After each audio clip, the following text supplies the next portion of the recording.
becomes the secondary, not the primary object of her life. Future years will determine. Today, the homemaker has at her feet the genius of the world to equip her for her field of pleasure and opportunity, the home. The first essential to filling her position is an appreciation of the opportunity it offers. If considered wholly from the standpoint of responsibilities, homemaking is a burden, not an opportunity.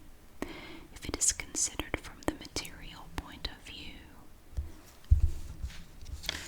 the house and its furnishings become a fetish, an altar on which are sacrificed husband and children. The perfection of its furnishings and preservation standing before the custodian's mind is the paramount duty of life. The first essential of the perfect home is its adaptation to the family. It is this adaptation to the financial or social standing of the family that makes its harmony. If cost exceeds the financial freedom of the family, if it is a house that expresses what the family are reaching after, not what they are, there can be no harmony, for there is no rest.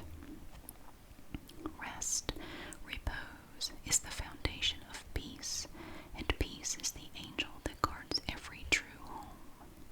It is not the amount of money spent in a week, a month, or a year in maintaining the home that determines its character. It is the results obtained by the expenditure, whether the amount be large or small. If the homemaker has placed at her disposal the sum of $12,000 a year, and through ignorance or indifference is not able to secure the best possible results from this amount, she is as culpable, as much to be condemned, as the homemaker who fails to produce the best possible results from the expenditure of $365 per year. The happiness of the family depends on the purchasing power of the money expended by the homemaker. If her ignorance reduces its purchasing power, the family must suffer. No law can be laid down for the expending of a family income. The needs, the tastes, the conditions of no two families are the same, while the incomes of thousands of families are identical. We cannot proceed upon the principle that, the division of expenditures being identical, the results would be equally good for all. It were easy to make a law, were this true. It is this diversity of life that is at once its beauty and its difficulty. Each family must be a law unto itself. The wisdom of the controller is shown in the adapting of income and expenses, whether for necessities or luxuries. The homemaker equals her opportunity as she is able to use the income placed in her hands, so that it secures the greatest freedom for each member of the family to grow in health, morals, and spiritual grace. The foundation, then, of the family life is the income, plus the intelligence of the heads of the family. The social position of the family is the accident, the result of this combination in addition to antecedent conditions. The income of the average American family is estimated at about $500 a year. The incomes above and below this average represent the upward and downward scale of social opportunities. The problem of living is hardest to solve in the United States for families of refinement who have the natural ambitions of intelligence. How to live that they may secure at the same time the greatest freedom and the greatest privacy. Rent is the first item. What proportion of the income can be expended for rent? We are told that no man should spend more than 1/4 of his income for rent.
Explicit directions are given for cooking these articles of food by Mrs. Abel. She says, soak the heart overnight, beef heart to boil all day, calf's hearts to boil 2 hours. 7 other standard books were consulted. One stated in italics, do not soak, boil 2 hours. Another said nothing of preparation and said, boil 6 hours hard. 2 agree on 4 hours cooking. One says hard boiling, the other simmering. To take another illustration of the difficulty that besets the housekeeper who knows nothing of the chemistry of food or the principle of cooking. Crullers are not hygienic, but they are enjoyed by many people. A recipe for crullers was given to the writer by an old housekeeper. 1 quart and 1/2 pint of flour, 3 teaspoonfuls of baking powder, 1 tablespoonful of butter melted, 2 small eggs, 1 cup of milk, 1 of sugar, 1 even teaspoonful of salt, 1/2 nutmeg. Cook in 3 pounds of lard. With a view to saving gray matter and time, it was decided to consult all the cookbooks in the kitchen library and dispense with another written recipe, if possible. The first cookbook consulted said 4 tablespoons full of sugar, 5 of melted butter, 3 eggs, 1 teaspoonful of cinnamon. No proportion of flour was given, yet the whole success of frying crullers depends on the consistency of the dough and the temperature of the lard. Another 1 1/2 cup of sugar to a teaspoonful of butter, 3 teaspoonfuls of baking powder, 1 1/2 nutmeg, no proportion of flour. The differences were as great in all the others consulted. One book indexed to crullers as